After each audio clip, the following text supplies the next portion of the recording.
आपण अभ्यासत आहोत मॅथ्स 1 मधील चॅप्टर 3 अरिथमेटिक प्रोग्रेशन त्यामधील प्रॅक्टिस सेट 3.3 आपण अभ्यासणार आहोत. तर यामधला पहिले 4 प्रश्न आपण अभ्यासलेले आहेत. 5वा प्रश्न आहे complete the following activity to find the sum of natural numbers from 1 to 140 which are divisible by 4. From आता ही ऍक्टिव्हिटी आपल्याला कंप्लीट करायची आहे. From 1 to 140 natural numbers divisible by 4 are. पहिला जो नॅचरल नंबर आहे तो 4 आहे. 4 ने भाग जाणाऱ्या संख्या आपल्याला लिहायच्या आहेत. तर 4, 8 त्यानंतर लास्टची जी संख्या असेल ती 136. कारण फ्रॉम 1 to 140 म्हणजे मधल्या संख्या विचारलेल्या आहेत, त्यामुळे 140 शेवटचा नंबर येणार नाही. 136. हाऊ मेनी नंबर्स, असे किती नंबर्स आहेत जे 4 ने डिव्हिजिबल आहेत या श्रेणीमध्ये. Therefore n is equal to, n शोधायचा आहे आपल्याला इथे, म्हणून आपण इथे n is equal to question mark लिहिणार आहोत. आता इथे आपल्याला काय काय माहिती आहे, तर a इज इक्वल टू म्हणजे फर्स्ट टर्म माहिती आहे किती आहे, 4 आहे. d is equal to difference किती आहे दोघांमधला, 8 - 4 4. And tn equal to last term 136. त्यानंतर tn बरोबर आपल्याला n ची संख्या काढायची आहे, त्यामुळे सूत्र आपण कोणतं वापरतोय, tn बरोबर a अधिक n वजा 1 d. मग tn ची किंमत आपल्याला माहिती आहे 136. a ची किंमत किती आहे, 4 आहे आणि d ची सुद्धा व्हॅल्यू 4 आहे. Therefore n is equal to dash. आता n ची संख्या काढायची, हे आपल्याला सोडवायचं आहे. तर हे या पद्धतीने सोडवायचं आहे. 136 equal to 4 plus n - 1 into 4. आता हे 4 प्लस आहे, तिकडे आल्यावर मायनस होतील. 136 - 4 इक्वल टू n - 1 इंटू 4. 132. आता हे 4 इकडे मल्टिप्लाय आहे, तिथे आल्यावर डिवाइड होतील. 132 अपॉन 4 इक्वल टू n - 1. 33. आता हे भागाकार केल्यानंतर आपल्याला आन्सर मिळेल आन्सर मिळेल 33. 33 इक्वल टू n - 1. हा -1 आहे, इथे आल्यावर प्लस होईल. 33 plus 1 equal to n. Therefore n is equal to 34. तर ही n ची व्हॅल्यू आपल्याला 34 मिळाली. त्यानंतर आपल्याला या सूत्रामध्ये इकडे n ची व्हॅल्यू किती लिहायची, 34. Sn. आता Sn म्हणजे S34 equal to n upon 2. n ची व्हॅल्यू मिळाली 34 अपॉन 2 ब्रॅकेटमध्ये 2a. 2 इंटू a म्हणजे 2 into 4 equal to 8 plus n - 1. 34 - 1 into d किती आहे, 4 आहे. मग आता हे आपल्याला सॉल्व करावं लागेल. मग सॉल्व करत 34 अपॉन 2 किती येईल, 17. ब्रॅकेटमध्ये 8 प्लस 34 - 1 33 इंटू 4. 17 ब्रॅकेटमध्ये 8 प्लस 1 32. 17 इंटू या दोघांची ऍडिशन होईल 140. 17 इंटू 140 इक्वल टू दोघांचं मल्टिप्लिकेशन केलं तर आपल्याला आन्सर मिळेल 2380. जे आपल्याला इथे लिहायचंय 2380. The sum of numbers which are divisible by 4 from 1 to 140 equal to 2380. अशी ही ऍक्टिव्हिटी पूर्ण करायची आहे. पण पूर्ण करताना आपल्याला हे जे रफ वर्क आहे ते पण करावं लागेल आणि नंतर मग आन्सर तिथे भरावी लागतील. जसं हा एक्झाम्पल आहे, the sum of first 55 terms of an AP is 3300. Find the 28 term. आपल्याला दिलेलं काय आहे, तर T55 दिलेलं आहे 3300 हे गिवन आहे. वी नो दॅट, आपल्याला हे सूत्र माहिती आहे. बेरीज दिलेली असेल तर आपण हे सूत्र वापरतो. Sn equal to n upon 2 ब्रॅकेटमध्ये 2a plus n - 1 into d. आता आपल्याला याच्यामध्ये S55 ची व्हॅल्यू ठेवायची आहे. S55 याचा अर्थ n ची व्हॅल्यू 55 आहे. सॉरी, इकडे S55 आहे. n अपॉन 2 55 अपॉन 2 ब्रॅकेटमध्ये 2a, a ची किंमत आपल्याला माहिती नाही, 2a plus n minus 1, 55 minus 1 into d. तर S55 ची व्हॅल्यू किती आहे? 3300. 3300 इक्वल टू 55 अपॉन 2 ब्रॅकेटमध्ये 2a plus 54 into d, 54d. आता हे इथे 2 मल्टिप्लाय होतील आणि 55 डिवाइड होतील. 3300 into 2 upon 55 equal to 2a plus 54d.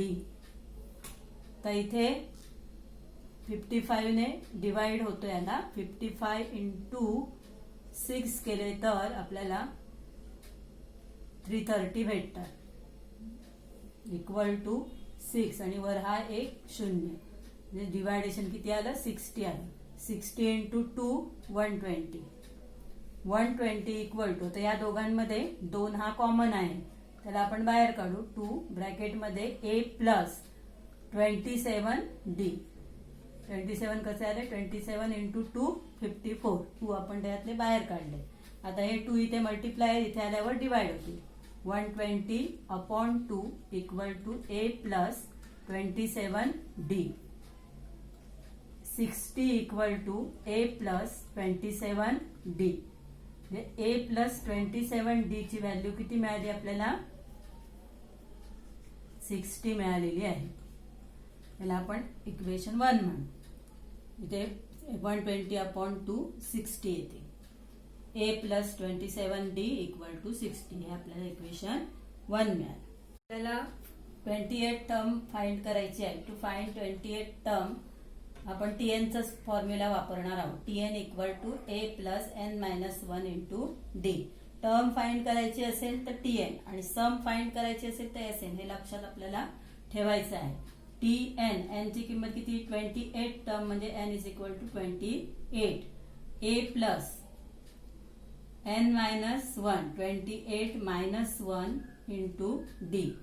t28 equal to a plus 27d.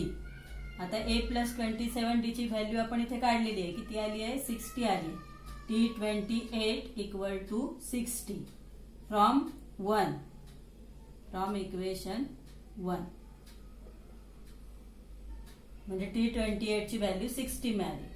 तर आपण खाली the 28 term, the 28th term is 60. 7th example आहे. In an AP, the sum of 3 consecutive terms is 27 and their product is 504. Find the terms. आणि त्याने terms आपल्याला दिलेल्या आहेत, कोणत्या घ्यायच्या आहेत त्या. Let the 3 consecutive terms in an AP are a minus d. ही फर्स्ट टर्म आहे. Second term a and third term is a plus d. आता आपल्याला काय करायचं आहे तर ह्या सम मध्ये जे कंडिशन दिल्या त्यावरून इक्वेशन तयार करायची आहे. फ्रॉम द फर्स्ट कंडिशन काय आहे तर सम ऑफ 3 कॉन्सिक्युटिव्ह टर्म इज 27. म्हणजे या 3 टर्मची ऍडिशन जी आहे ती किती आहे? 27 आहे. मग a minus d first term आहे प्लस a प्लस ही सेकंड टर्म झाली plus third term a plus d equal to 27. मग आता याच्यामध्ये मायनस डी हा प्लस डी कॅन्सल होईल. a प्लस a किती a झाले? 3a equal to 27. a is equal to 27 upon 3. Therefore a is equal to 3 9s are 27. a is equal to 9.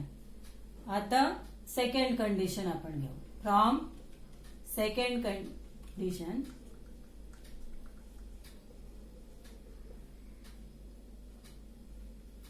तर second condition कोणते आहे? There product is 504. प्रॉडक्ट म्हणजे गुणाकार. ह्यात जे या टर्म दिलेल्या आहेत त्यांचा गुणाकार जो आहे तो किती आहे?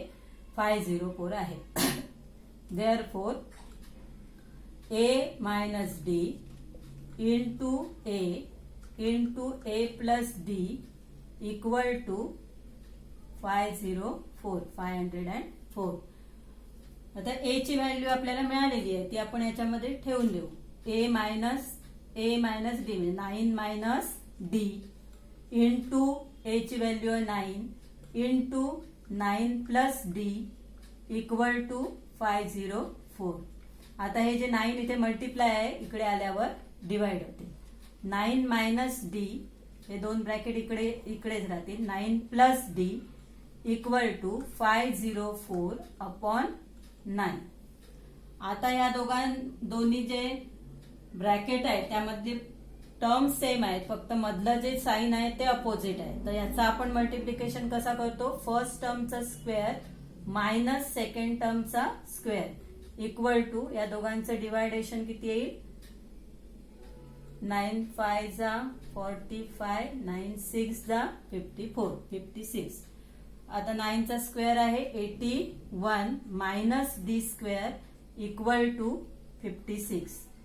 आता हे डी स्क्वेअरला तिकडे टाकलं तर 56 या बाजूला येतील, मायनस होतील. Minus 56 equal to d square. Therefore d square equal to या दोघांचं सबस्ट्रॅक्शन किती येईल, 25. D square equal to 25. Therefore, d is equal to plus or minus 5. d square equal to 25. 25 हा प्लस 5 चा पण स्क्वेअर आहे, मायनस 5 चा पण स्क्वेअर आहे. म्हणजे d ची व्हॅल्यू +5 येऊ शकते किंवा -5. The 3 consecutive terms are a minus d, a plus t आपण मानलेले आहेत. आता याच्यामध्ये जर व्हॅल्यूज आपण ठेवल्या तर प्लस व्हॅल्यू ठेवली तर काय येईल, 9 मायनस 5, दुसरी टर्म येईल 9 आणि तिसरी टर्म येईल 9 प्लस 5. और जर -5 व्हॅल्यू घेतली तर काय येईल, 9 मायनस 5, दुसरी टर्म 9, तिसरी term 9 minus 5, 9 plus minus 5. Therefore 9 minus 5 किती येतील, 4, दुसरी टर्म 9, तिसरी टर्म 14, और 9 minus 5 म्हणजे 9 plus 5 किती येतील, 14. सेकंड टर्म 9, थर्ड टर्म या दोघांची चिन्ह अपोजिट आहेत म्हणजे त्यांचे सबस्ट्रॅक्शन होईल. 9 minus 5 4. म्हणजे हे दोन साईड आपल्याला मिळतात. एक तर फर्स्ट टर्म 4 असू शकते, सेकंड टर्म 9, थर्ड टर्म 14 किंवा 14 first term, second term 9, third term 4. The 3 consecutive terms are 4, 9, 14 or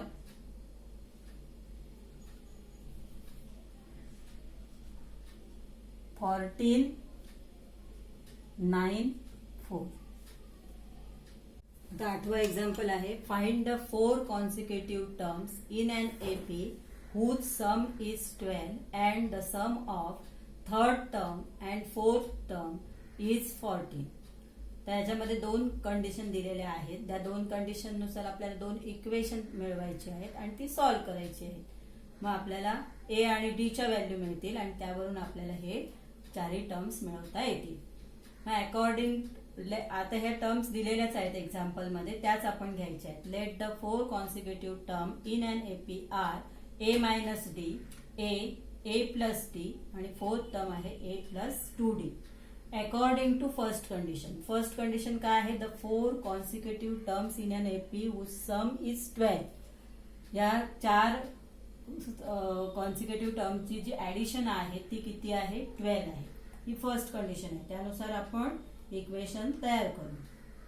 पहिली टर्म आहे ए मायनस डी प्लस ए, थर्ड टर्म आहे ए प्लस डी आणि फोर्थ टर्म आहे a plus 2d equal to 12.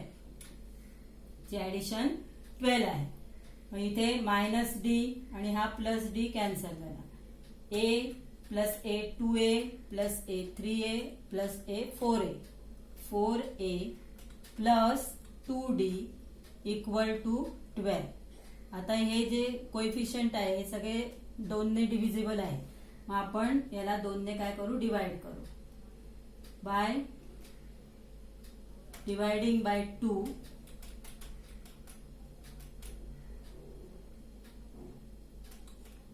We get. आता 2 ने भागलं तर किती येईल, 4a upon 2 2a plus 2d upon 2d 12 upon 2 6. म्हणजे आपल्याला इक्वेशन मिळेल जे आपण इक्वेशन 1 लिहिणार आहोत. 2a plus d equal to 6. आता अकॉर्डिंग टू सेकंड कंडिशन काय आहे, थर्ड अँड फोर्थ टर्मची जी सम आहे ती किती आहे, 14 आहे. मग थर्ड टर्म कोणती आहे, a plus d plus fourth term आहे a plus 2d equal to 14. a plus a 2a plus d आणि हे 2d म्हणजे बेरीज झाली 3d इक्वल टू 14. आता ह्याला काय आपण सोपं रूप देऊ शकत नाही. हे सेकंड इक्वेशन झालं. आता काय करायचं आहे आपल्याला, या फर्स्ट इक्वेशनचा जो ए चा कोएफिशियंट आहे तो 2 आहे आणि इथे पण 2 आहे. दोन्ही इक्वेशनचा ए चा कोएफिशियंट सेम आहे आणि त्याचं साइन सुद्धा सेम आहे. तेव्हा आपण काय करायचं आहे, इक्वेशन 2 मधून इक्वेशन 1 हे सबस्ट्रॅक्ट करायचं आहे. 2 मधून का, तर आपल्याला पॉझिटिव्ह आन्सर मिळतील याच्यासाठी. Subtracting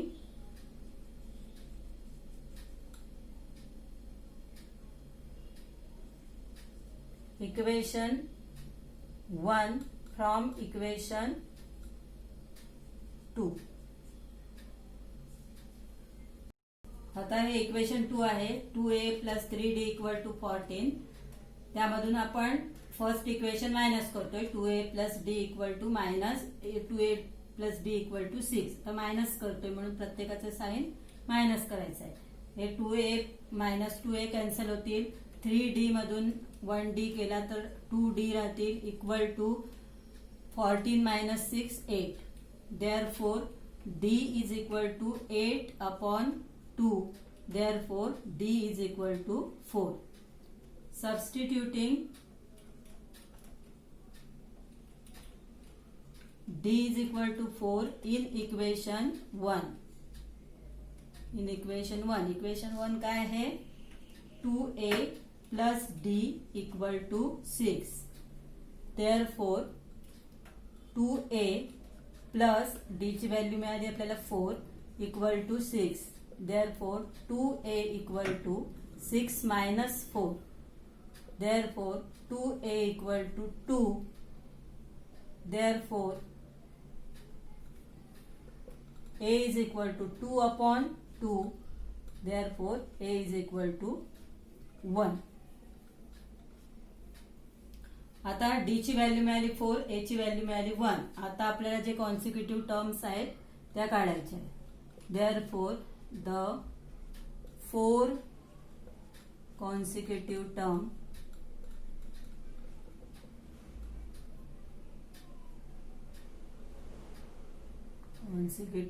terms are, first term आहे a मायनस d, दुसरी टर्म आहे a, तिसरी टर्म आहे a प्लस d आणि चौथी टर्म आहे a plus 2d. a minus d, a ची व्हॅल्यू आहे 1 मायनस d ची value 4. 1 minus 4 equal to minus 3. a ची व्हॅल्यू आहे 1 म्हणजे सेकंड टर्म 1 मिळाली. a plus d 1 plus 4 equal to 5 आणि a plus 2d 1 plus 2 into 4 equal to 1 plus 8 equal to 9. Therefore, the terms are -3, 1, 5 and 9. -3, 1, 5 and 9. ह्या आपल्याला terms मिळाल्या. 9th example आहे, if the 9th term of an AP is 0 then show that 29th term is twice the 19th term. आता इथे आपल्याला कुठे सम नाहीये, त्यामुळे TN या फॉर्म्युल्याचाच वापर करायचा आहे. दिलेलं काय आहे तर T9 इक्वल टू 0 दिलेला आहे गिवन. वी नो दॅट हा फॉर्म्युला आपल्याला माहितच आहे, TN equal to A plus N-1 into D. आता TN च्या ऐवजी आपण T9 ठेवणार आहोत. T9 म्हणजे n ची व्हॅल्यू 9 आहे, A प्लस 9-1 D. T9 ची व्हॅल्यू किती आहे 0 equal to A plus 8D. आता हे आपण इकडे घेतलं तर A plus 8D equal to 0. 8D इकडे आपण ट्रान्सफर केले तर -8D होतील. A is equal to -8D. आता आपल्याला 29 टर्म साठी for 29 term n is equal to किती येईल त्यासाठी 29. TN फॉर्म्युला आपल्याला माहित आहे, TN equal to A plus N-1 D. आता इथे T29 equal to A plus 29 -1 D. T29 equal to A ची व्हॅल्यू आपण मिळवलेली आहे -8D प्लस 28D. दोघांची चिन्ह अपोजिट आहेत, सबस्ट्रॅक्शन होईल. T29 equal to 20D. हे आपल्याला इक्वेशन 2 मिळालं. फॉर 19 टर्म पुन्हा फॉर्म्युला आपल्याला तोच लिहायचा आहे, TN equal to A plus N-1 D. आता n ची व्हॅल्यू किती आहे 19 आहे. T19 equal to A plus 19-1 D. T19 equal to A ची व्हॅल्यू किती आहे -8D प्लस 18D. पुन्हा दोघांची साइन अपोजिट आहेत, सबस्ट्रॅक्शन होईल. 18 - 8 10D. हे झालं equation 3. From equation 2 T29 equal to 20D. आता 20D आपल्याला असे पण लिहिता येतील 2 into 10D. T29 equal to 2 into 10D. पण 10D म्हणजेच काय आहे तर T19 आहे. Therefore T29 equal to 2 into T19. म्हणजे आपल्याला प्रूव्ह करायचं आहे ते इथे प्रूव्ह होतं. 29 term is twice the 19 term. 29 twice म्हणजे डबल आहे, त्या 19 टर्मच्या डबल आहे. अशा प्रकारे आपल्याला हे प्रूव्ह करता येतं. thus 29 term is twice the 19th term is proved. असं आपल्याला आपण शेवटी लिहू शकतो. या प्रकारे आपल्याला 3.3 मधील सर्व क्वेश्चन आन्सर झालेले आहेत.